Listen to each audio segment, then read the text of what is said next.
Welcome to the That's Net Show. We're here live. We're going to talk about Brock Purdy. Where is he in terms of ranking? And we're going to get into who the 49ers are really going to draft with the 11th overall pick.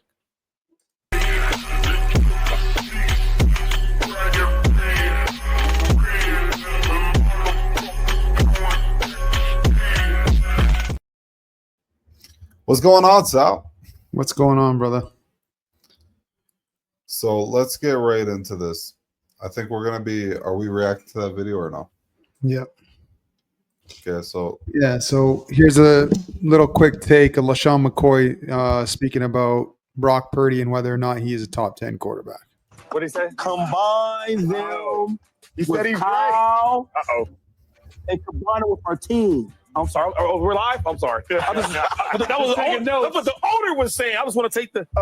Chase, it's on you. Do you agree that he's a top 10 quarterback? He's great, Brock Purdy. This is a very interesting and elevated conversation that we not only are going to have right now, but we had a very spirited conversation in our pregame meeting.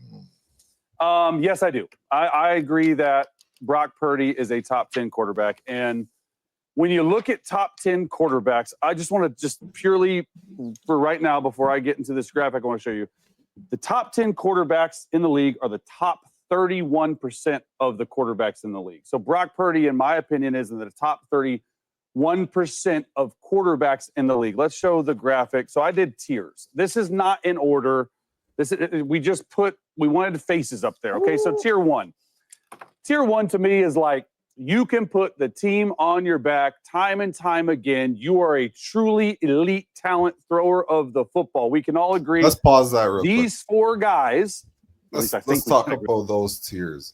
Like, I think it's pretty easy to take Jared Goff out of tier, or I guess that whole thing is tier 2. Yeah. Okay, that's pretty fair because it's easy to put Purdy above Goff, but it's easy to put Goff above Purdy. So, yeah, I guess that's 12 quarterbacks right there. I mean, I had Brock Purdy clear in my top 10 before last year, and it's easy to just take him out of the top 10 after one bad year, but a lot of his bad play had to do with people around him, had to do with the coaching. So I think the most accurate take so far was by Jed York himself. And Jed York feels that Brock Purdy's a top 10, but he also implied he's a top 10 when he's got Kyle Shanahan calling plays. Right. If you get the Kyle Shanahan of old, not so much last year, but before that, where he called plays to assist Brock Purdy and make life easy on Brock Purdy, I really do think you have a fair argument calling him a top 10 quarterback. Having said that, he's a top 10 quarterback because of where he is, and when that's the reason, you got to be cautious as to what you pay him, because if you pay him a little bit too much, now it starts to affect his surroundings, and then you may not get a top 10 quarterback. There's a reason why Brock Purdy was drafted in the 7th round. Obviously, Brock Purdy has excelled and shown that he's better than a 7th round pick. There's no argument there. No. But the reason why Brock Purdy was drafted in the 7th round is because he's a smaller guy with a weaker arm. Those are the facts, and those do matter in the NFL. The reason why Brock Purdy's been able to excel and, those type of things haven't hurt him as much as you would expect is because, Shanahan has a way of making offense easy for a quarterback, and, surrounding him with such great talent is another thing. And, if he gets paid that kind of money, it's going to obviously affect his surroundings. And that's why I think what Jed York said applies very well. And, that's the reason why probably Jed York is trying to convince him that, you might be worth 60 mil in your mind, but the reality is your surroundings plus your coach is the true reason why you are a top 10 quarterback. Yeah, I want to take a little bit more Brock Purdy's side because, listen, man, at the end of the day, every quarterback needs coaching. Every quarterback needs good coaching. It's the truth. And every quarterback needs talent around them to succeed. We see it time and time again that every successful quarterback has had a lot of talent around them. That's just how it is. Now, yeah, I agree. Brock Purdy was a 7th round pick because of his stature and because he doesn't have a strong arm, but he's really smart. And he's obviously a lot better than what a 7th round pick is. I think he's borderline top 10, but how easy is it to move him in and out of that ranking? Like at the end of next year, we could easily be saying, yeah, Purdy's around the 8 to 10 area, like I was before last year. Now I have him around the 10 to 12 area because of one bad season where a lot of it had to do with Kyle Shanahan and a lot of it had to do with injuries around him. Like, Yeah. I mean, at the end of the day, the truth is Brock Purdy's talent ability is not something that jumps off the screen. And that's why you're going to always have this pushback as to Brock Purdy being a top 10 quarterback. But that's not always what determines you being a top 10 quarterback. You know, what Sam Darnold said of, when he spoke of Brock Purdy and how high he spoke of him in terms of preparation and what he does in the film room. These are things that don't show up on TV on Sundays in terms of, people seeing what the preparation's all about. But you see that preparation coming into fruition when you see a guy with his arm talent being able to play at such a high level. And, look what it did for Sam Darnold the following season. He goes to Minnesota and has his career year. So I think he took away from Brock Purdy how to prepare for the game, and it benefited him clearly. So I think the 49ers are aware of Brock Purdy and who he is. I also believe that they know him better than anybody else. And you got to listen to what they're saying. And what they're saying is he's not worth 50 to 60 million. And I agree with them. But I'm just going to hit play here and just let them finish their take here. We don't agree on much these days. That is true. Patrick Mahomes, Josh Allen, Joe Burrow, and Lamar Jackson are in the tier by themselves. I was struggling, maybe Matthew Stafford, but this is what I on that top tier. probably agree. What about that? What about that Jalen? No. See, I love that Chase Daniels, just to say something real quick. He's one of the few analysts that literally ranks the quarterbacks almost exactly the way I mentioned before, with Max Stafford being the guy that's on the brink of top 4, but he's just not.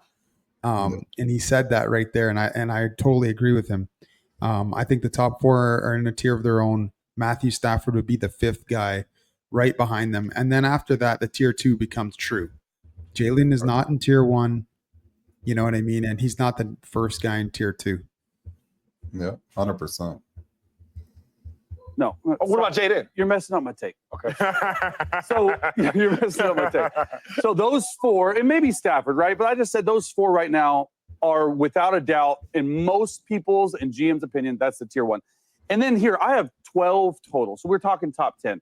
For me, you look at the next tier. This is not in order. Do not freak out. I want to make sure we understand this. Shady, especially you.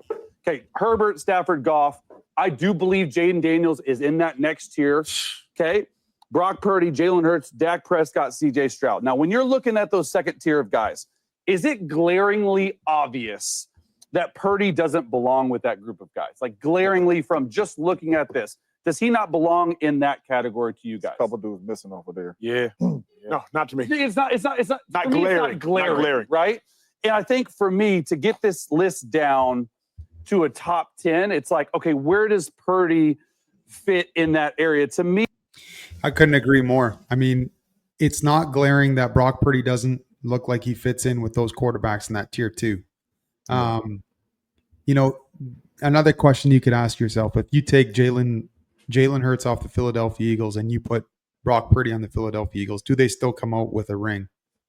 And it's like very easy for me to say yes, because man, they won through defense. Yes, he did, make some plays and, long balls on the money and whatever, but football is real easy when you're playing quarterback and your defense is dominating and you're playing with the lead and the pressure's off. The other team's kicking field goals, if that, mostly punting, and you're getting turnovers that are putting you in the red zone. All that stuff benefits you drastically. So, Brock Purdy is top 10. He's not top 5. The top 5 are, to me, it's very clear. Like, you got the top 4, they're in their tier alone, and I agree with Chase Daniels all day. And then I put Matt Stafford right after that. Okay, Matt Stafford, best quarterback in our division. Make no mistake about it.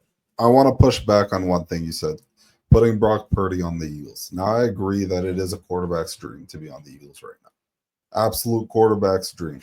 Brock Purdy has had that too. Maybe he's not as dominant. That defense is stupid.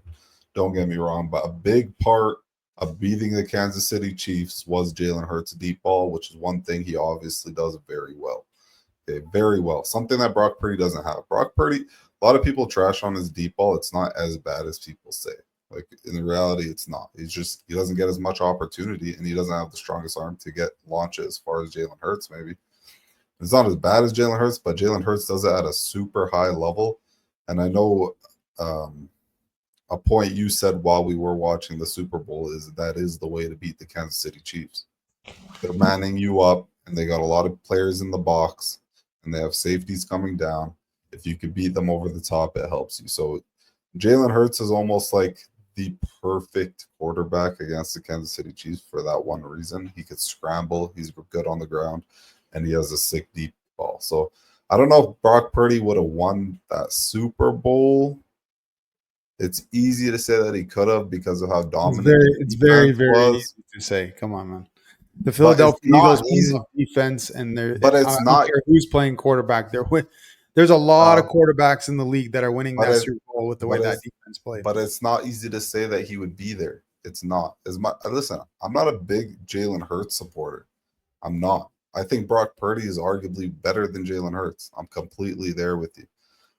But at the end of the day, Jalen Hurts has a really nice deep ball that helped get them to the Super Bowl and helped them dominate in the Super Bowl.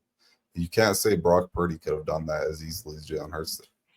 All I'm going to say is it's very easy for me to say that Brock Purdy wins the Super Bowl with that Philadelphia Eagles team if they perform the exact same way they did. Because when a quarterback gets given short fields through turnovers off your defense, and when a quarterback is given the lead through your defense, because they also had a pick six, the amount of pressure that you put on a guy even like Patrick Mahomes in that situation. Look what happened to Patrick Mahomes. You know what I mean? Like he didn't look like Patrick Mahomes. And the reason why is because when you're under pressure every play, the reality sets in. You can make a Patrick Mahomes look very average. And that's exactly what you've seen. The 49ers weren't unable to do that to Patrick Mahomes the year before. They played they played a good performance. There's no doubt about it on defense. But it just wasn't comparable. I just want to finish the rest of this take here, and then we'll. Sorry. Before you start that, Papa J says Brock Purdy is the most accurate and the most long bombs in the NFL. Okay, I've seen that statistic. It's the most accurate, but he definitely does not have the most long bombs in the NFL. The statistic is he has the highest completion percentage on deep balls, and that's because he takes so very few of them, and when he does, they're open. So don't say that he has the most long bombs. That's completely false. No, he doesn't have the most long bombs, but he is accurate on the long bomb, and there's a reason for it. We dial up plays where a guy is pretty damn open too. Exactly. I mean, there's not, if you think about it, if you're a 49ers fan, Papa J, think about this. All those long balls, how many of them were contested? And be honest with yourself. Like for the most part, Brandon Ayuk was getting pretty damn open. He had a deep ball even to, I think, who was the back this year? Isaac Garendo. But, the great thing about that throw is he threw it early and it was on the money. And it landed in the bucket. But he threw it early to a wide open player. So he's literally putting it up and say, get under it and let the player, do the rest. I think the great thing about those plays is recognizing a guy open more so than, like he's not it's not tight man coverage. That's not what Brock Purdy does. Brock Purdy throws on time and with accuracy for sure, but he's a window thrower and he needs lanes on the O-line. You cannot have a true pass rush on Brock Purdy. And what I mean by that is gap pressure. So each gap has a big defensive lineman coming at him with hands up. That's not a good situation for a Brock Purdy. Brock Purdy needs lanes like the way Drew Brees needed lanes. So A gap and B gap pressure is like his worst nightmare. So those are the reasons, a lot of those reasons, whenever I start to think of Brock Purdy being a top 5, there's no way I could ever consider him being a top 5 because those reasons right there. Now, Drew Brees was a top 5, but Drew Brees could make every single throw. And Drew Brees was in a system where they understood how to make lanes. If you paid attention to Drew Brees' film, his O-line used to make lanes as to where the play was designed to go. Yeah. They understood his weakness, which was height. Outside of that, Drew Brees was money. No. That's from this. I think I'm taking out Dak, and I think I'm taking out CJ Stroud. Right? And I think you can slide Purdy into that. Now, let me just get to the whole point of why I think that Brock Purdy is a top 10 quarterback. Okay. QBs, and this is what everyone up here is going to say because I'm already ready for it. QBs are supposed to run the system of the head coach. People think, and a lot of people out there think, that labeling quarterbacks as a system quarterback is bad. Every head coach I have been with that is going to go into the Hall of Fame, Andy Reid and Sean Payton, okay, played with them, been in their quarterback meetings. They want their quarterbacks to be system quarterbacks. You have to be really good at running the system at which it's deployed. And What do you think? What do you think of that? I want to talk about this whole system narrative. Okay, if you pull up the list of the quarterbacks he just had outside of the tier one, okay, outside of the tier one. Oh, hold on. Let's respond to this. It's worth responding to. Okay. Okay. Again, receivers were literally not getting open. They had absolutely zero separation throughout the whole season. I wasn't referring to just this past season. What I'm trying to say is Brock Purdy. Okay, for sure the 49ers have not had the best man receivers. Brandon Ayuk is a guy that can get separation man. Jennings, he happens to get open in man, but it is a tight throw. And Ricky Pearsall, you're going to see a different Ricky Pearsall this year. I can assure you that. So the 49ers will be fine in man. Don't tell me that, George Kittle doesn't get open in man. George Kittle will get open. So, and then he had Christian McCaffrey coming out of the backfield, another guy that gets open in man. Mm-hmm. So the 49ers are way more talented than what you're giving them credit for. Now, what Chase Daniels is speaking of right here is a quarterback being a system guy is not necessarily a bad thing. And the 49ers kind of want him to fit their system. And that's not really a knock on a quarterback. They wouldn't want a quarterback to play outside the system. But at the same token, to call Brock Purdy a game manager like we used to call Jimmy G, that would be a crime. It's not true. Brock Purdy creates through his legs. Brock Purdy, is fantastic in the pocket. And he's willing to extend plays to find somebody downfield. The little things like that, you wouldn't see Jimmy G do. Even like the throw that, you said that one time in the playoffs when he threw it up to Brandon Ayuk. Yes, it was lucky. It bounced off the guy's forehead. But at the same time, Jimmy G won't even make that throw. He wouldn't even attempt it. So he's trusting his number one and he's giving him an opportunity. And the one play that really sticks out in my mind when he did that, when he started to turn a corner, was in Pittsburgh week 1. There was a sideline 20-yard throw to Brandon Ayuk, like a jump ball back shoulder. The throw was on the money. And it's, the trust 50-50 ball that, we wouldn't really see with Jimmy G. So you could tell that he was elevating his game. That season he had a big year. Brock Purdy really took a step. Last year was frustrating because, he had a lot of people going down around him and it affected his game. There's no doubt about it. All I'm saying, Papa J, is you can't keep making excuses for Brock Purdy. Yes, he had injuries around him. But what if those injuries turn into salary cap issues and they're not injured anymore? They're just not able to keep them. Yeah.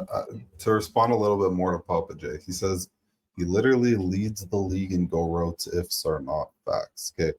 So the facts aren't the go routes. Okay. It was deep balls. That's number one. So they're not go routes. He's not throwing a ton of go routes. That's just the facts. Go watch the film. Number two. He's referring to passes over 20 yards.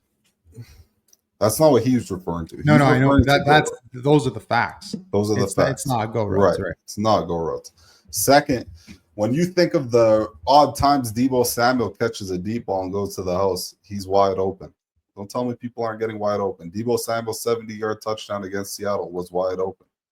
So, right. And again, not a go route, a post route. So, or a corner. I can't remember what the route was. Anyways, yeah, don't tell me Brock Purdy's throwing the best go routes in the league. That's just ignorance. Second of all, back to what I was saying about his tiers. Outside of the quarterbacks that he has in tier 1, those quarterbacks in tier 2, how many of them can you pick up, put them on a completely different team, and guarantee their success? Can you guarantee that if you picked up Jaden Daniels and put him on the Browns, he has success? Can you guarantee that if you picked up Jared Goff and put him on the Jaguars, he has success? You can't. You have to play within the system, like he's saying. So the system quarterback aspect is an overrated thing to say. It's so overrated. Like, Brock Purdy's the only time it doesn't become overrated is when you're talking about tier one, because tier one is the tier that you feel like it doesn't matter where they go, they're going to have success. right. And the reality is those are the guys that deserve between 50 and 60. And after that, the league needs to get this corrected. These guys need to be getting paid in the 40s.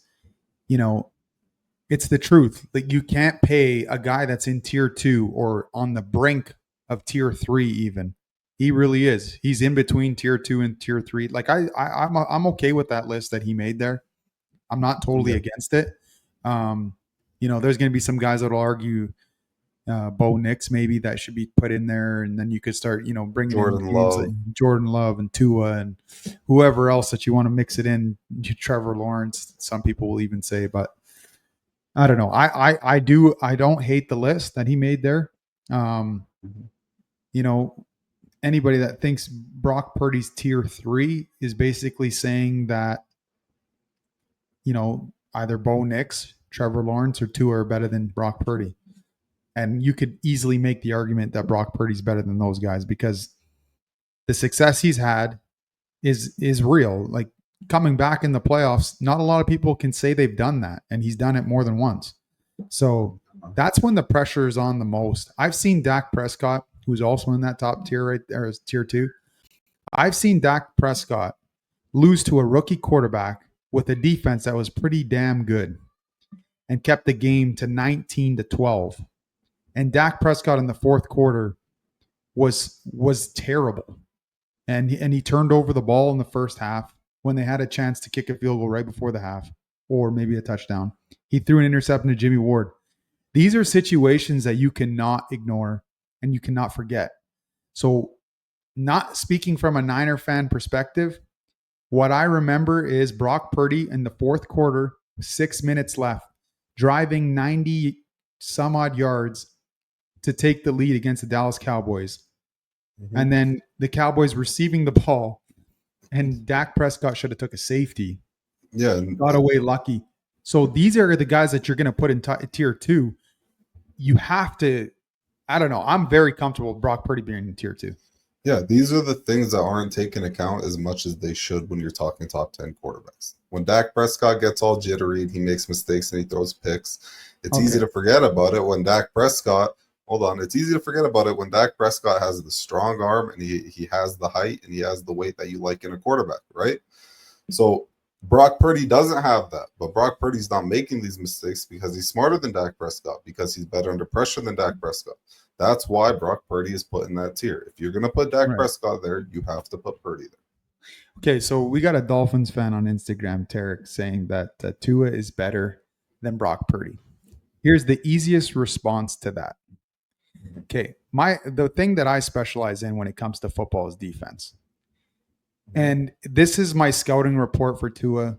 And if you're going to tell me I'm wrong, I'm just going to laugh in your face because this is the truth. You want to stop Tua, take away his first look, and you'll see a jittery Tua. As soon as you take away the play design, which is done by Mike McDaniels, as soon as you take that away, you find a quarterback that the old coach hated. Let's not forget the coach before Mike McDaniels, what he thought of Tua. He had no praise, and sure, that can affect the quarterback and his performance and ruin his confidence. And that's what you saw. So Mike McDaniels kind of revived him in a way. But even with Mike McDaniels, you still see a struggling Tua. Tua takes sacks and gets hurt because as soon as the first look is gone, you see a different player. Yes, he throws on time when the initial play is there and it comes out hot and it's accurate. I won't take that away from him. But Tua is not better than Brock Purdy.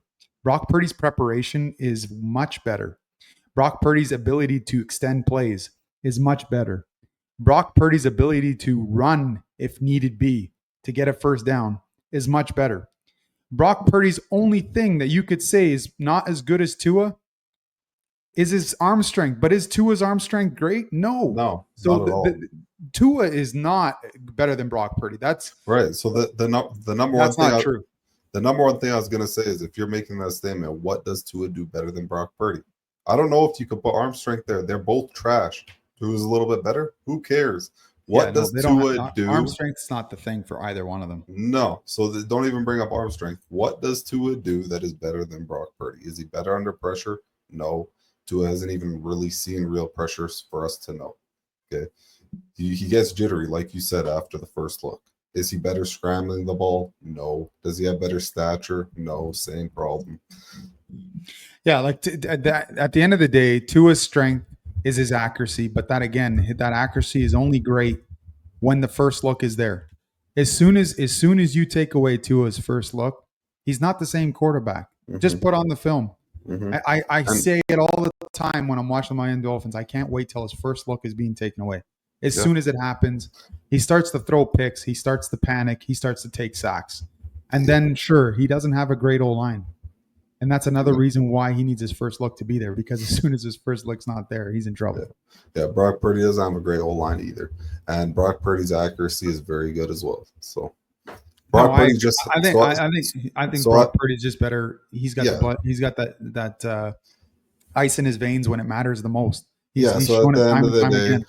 There's a reason he's had more success. You could talk about the roster, but at the end of the day, he's had more success because he, like you said, he's a gamer and he's got ice in his veins.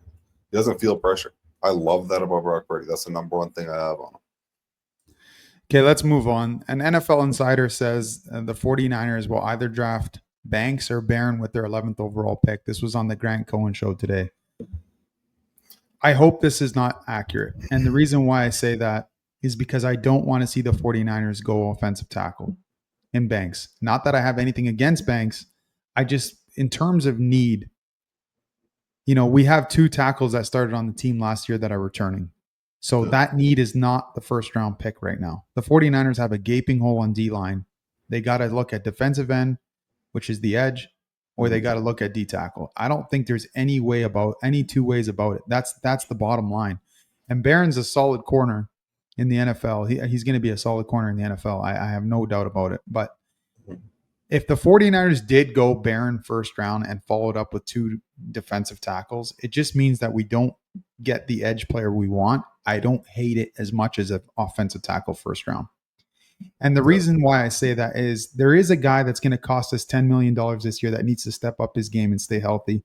So if they did go that route, based on where the money is going, it makes sense. I'm not saying that that's exactly what I would want, but it is definitely a likely possibility.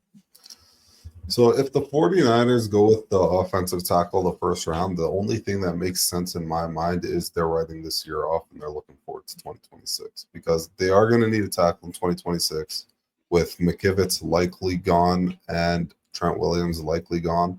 So that's almost like they're drafting for 2026. And it's almost like they're saying they'll find a D tackle in the later rounds and they'll find free agents next year to help on the D line. That's the only thing that makes sense offensive tackle. I don't see that happening because I don't think they're writing this year off. I don't think they could afford to write this year off. And the corner makes sense. I don't like it. I just want defensive line early. Yeah, and I'm surprised that he said Barron. Like at the 11th pick, I think Will Johnson will probably be there as well. I think both of them will be there. So I've seen a lot of people put Will Johnson above Barron, but I've also seen a few people put Barron above Will Johnson. Yeah. I've watched the tape on both. I do like I like Barron. I'm not going to lie, but I feel like Will Johnson's the better player. Maybe I'm wrong. The reality is when you're looking at college corners, the best evaluation you can get is when they're going against guys that are getting drafted high in the NFL. Right. And that to me is my favorite tape to watch, to see the productivity against a guy like that. So that tape is out there for both guys. And I like Will Johnson more. Is one of them more of a man corner? I can't remember which one it is. One of them is like a lockdown man corner. And one of them see, Barron is like a physical corner, but so is Will Johnson is a lockdown corner. I'll never forget the one game that I did watch of him in full this year. He had a pick six. He had a couple big plays in the game. And the commentator was just talking about him the whole game. And then he gets a pick six, just fulfilling what he was saying about him. So Will Johnson is definitely somebody that I would want, but not at 11. And so it means we're probably not going to get him. Unless we're willing enough, unless the 49ers are willing to draft corner.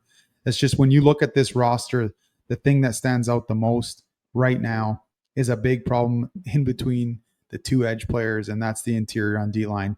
I really can't even bring you a credible name unless you want to call Givens and Elliott credible names.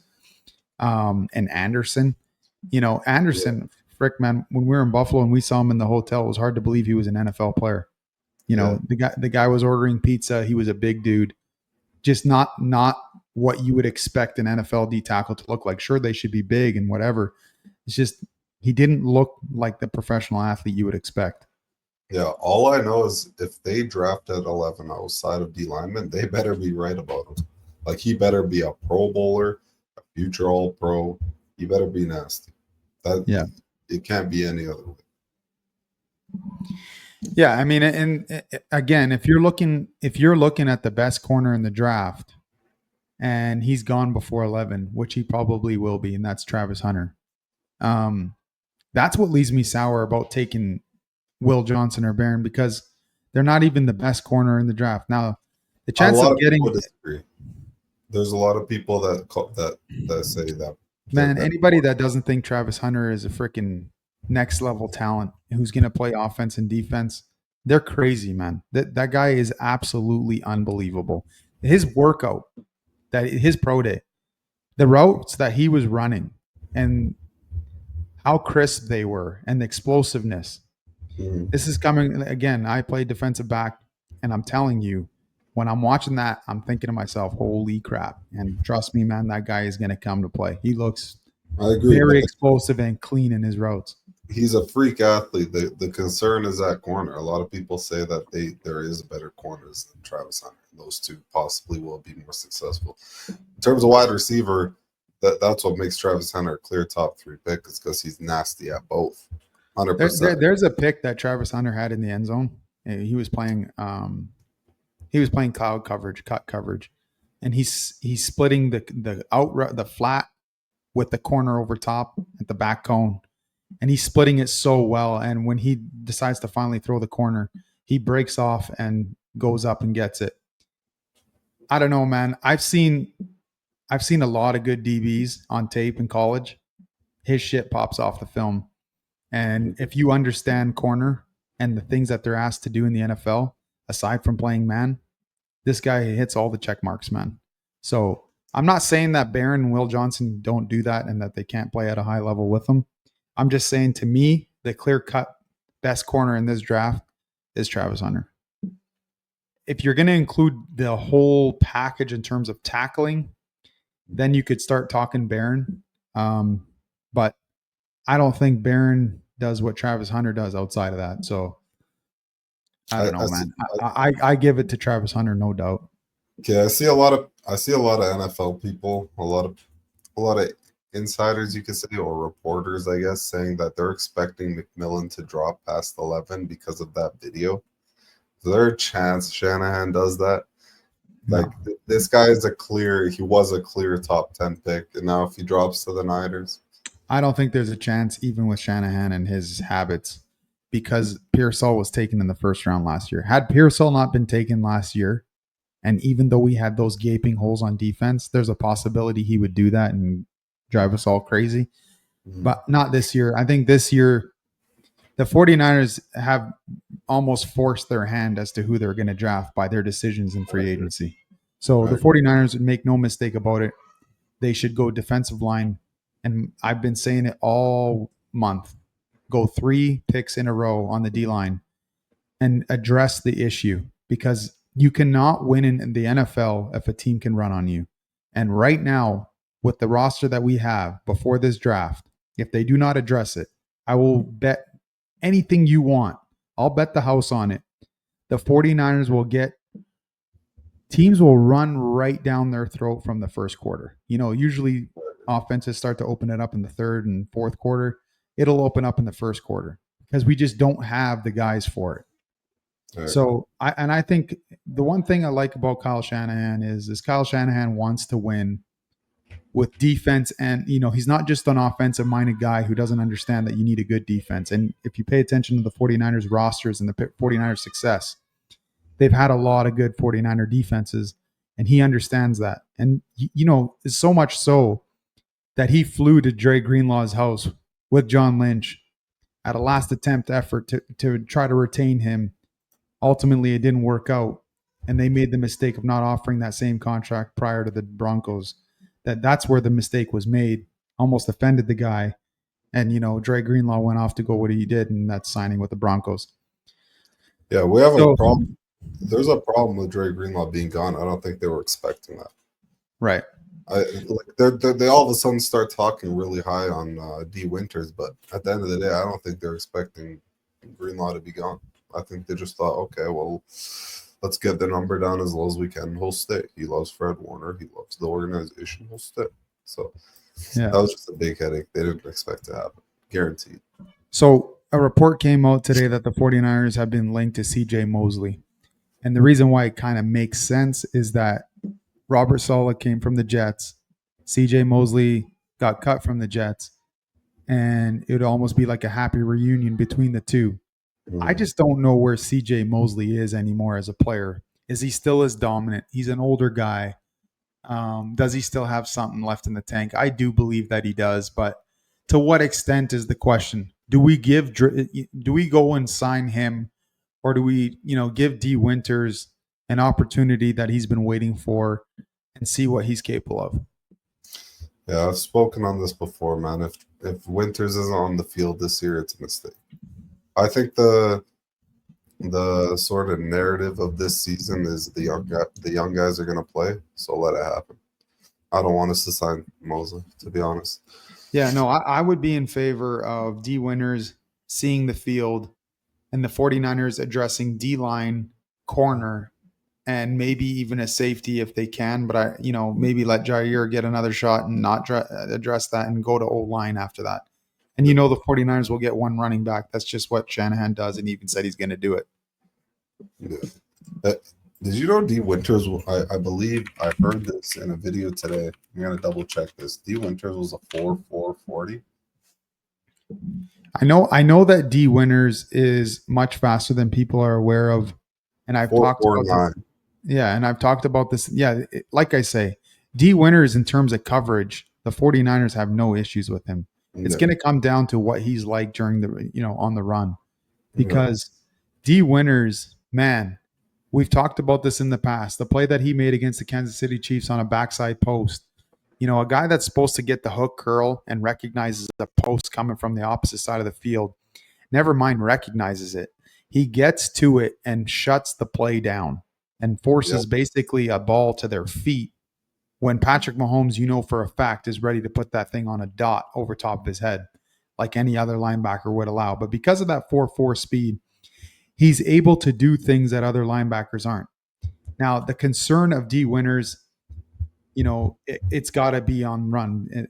The reason why I say that is if a guy's running a 4.4 and is able to make plays like that play for a defensive coordinator, I'm telling you, it's popping off the film. That's going to make him, get pretty excited. So if he's still not on the field after doing something like that, it tells you that he must have some issues on the run. We haven't seen enough of D Winters to really evaluate his run defense. So that's the reason why I say that. I mean, I don't know. Were they just pressured to play Devondre Campbell because they spent $5 million on him and he would throw a tantrum if he didn't get put in as the starter? Is that a possibility? And because D Winters was just really young. Like, I don't think it's fair to say that it's a concern of D Winters. I just think we'll leave it at a question mark because we haven't seen it yet. I agree with that. Yeah, I mean, I don't know. To me, the 49ers, for whatever reason, were highly invested in Campbell. Mentally, never mind. I'm not talking about finances. For whatever reason, they ignored the play. And a part of that has to do with Nick Swanson, who, in my opinion, is probably the worst defensive coordinator to ever run the 49ers. You could argue maybe one of the worst defensive coordinators in the NFL. And the reason why I say that is because you've seen a struggling player week in, week out. You've seen lack of athleticism like you've never seen before. I've seen Campbell almost like give up on plays because it was like embarrassing how bad he got beat. It was like, he lost who he was. The guy was a pro ball player and he got older and he lost that athleticism that he used to have as a young guy. And I don't want to say he wasn't motivated anymore. Maybe that was the case, but it was like he accepted the fact at some point in that season, maybe like week 6, that he wasn't the same and his effort went down. Right. 100%. Papa J says Wilkes was definitely better than Sorensen. I challenge you to name somebody worse than Sorensen. Yeah, and then the funny thing is with Wilkes, the 49er fans, myself included, I'm not a huge fan of Wilkes either, and it's for the same reason. The way I judge a defense coordinator is, it's the first thing I always go to. Does he make it tough on the offense? Does like when you're coming up to the line of scrimmage, do you know what we're in? And are you confused as a quarterback at the snap? And if you're not ever, at times they get paid too, they make plays. At times a quarterback is going to find a way to make it happen pre-snap. But if it's every pre-snap, you're showing me a 4-man front with a wide 9, and there's no question as to who's pressuring the quarterback. It's the same 4. No disguise. I'm not even saying that you got to bring pressure. I'm not saying that we have to blitz. But what I'm saying is the offensive line doesn't need to know every single play which 4 are coming. You could even send a linebacker and drop a D end. That you've seen in Kansas City. They pressure one side of the ball and they let the other guys on the opposite side fall off. And they'll sometimes steal the ball with the pick. D end lurking opposite side of the field comes straight across to the blitz side and steals a slant. I've seen that. And I've also seen an automatic pressure and a 4-man rush because they didn't expect that specific guy to come. And that's the way you evaluate a defense coordinator. Is he making it tough on the quarterback? And the other thing, too, in terms of coverages, the 49ers, I could tell you what coverage they were going to run on third down 95% of the time. That's a bad sign, too. I should not know what coverage you're in. Well, the 49ers are going to probably bring 5 or 6 on third down and run man. Pop the tape on and prove me wrong. So it's pretty bad that I know that, and I'm not somebody getting paid to find that out. Don't you think the offensive coordinators coming into San Francisco know exactly what the hell we're in? 100%. To Wilkes' credit, though, he's a good coach. He's not a good defensive coordinator, but I do believe he was a good coach. I believe he was failing miserably at DC, and the players still necessarily didn't turn on him because they know that he's a good coach. I think he had a lot to do in developing Diamador Lenore. So he's just not a DC. And neither was Sorensen. We got our DC back. Right. Last topic, Jake Moody. The 49ers have decided to bring him back. Probably the worst kicker in the NFL for the last 2 years. I mean, it's pretty easy to say. Jake Moody is not a guy that handles pressure well, and he's just not consistent. Now, how do you define a good kicker? He's got to have high confidence, and he's got to be consistent. He fills both boxes he cannot give a check mark for. Yeah. So my question to you is, how is this guy still on the roster? Why don't we just bring in 2 free agents or draft a guy in the 7th round and just move on? And the only explanation that I have for you is the fact that the 49ers drafted this guy in the 3rd round and they refused to move on. Yeah, I want to do something fun here. I'm going to pull up the 2023 NFL draft. I want to see what other players went in the 3rd round. I want to see who went after Jake Moody, just for fun. Yeah, no, I mean, the 49ers had no business drafting Jake Moody in the 3rd round. Had they got him in the 5th or the 6th, they get a kicker in the 5th or the 6th. Mm-hmm. Drafting a kicker in the 3rd round is that the other problem with drafting a kicker so high is you've applied pressure to a position that doesn't need that pressure. Right away. And he's instantly got the pressure on his back, and he didn't need that. He's already, like I said, his whole career has shown that he's not a guy that deals well with pressure, and he doesn't have enough confidence, and his consistency is trash.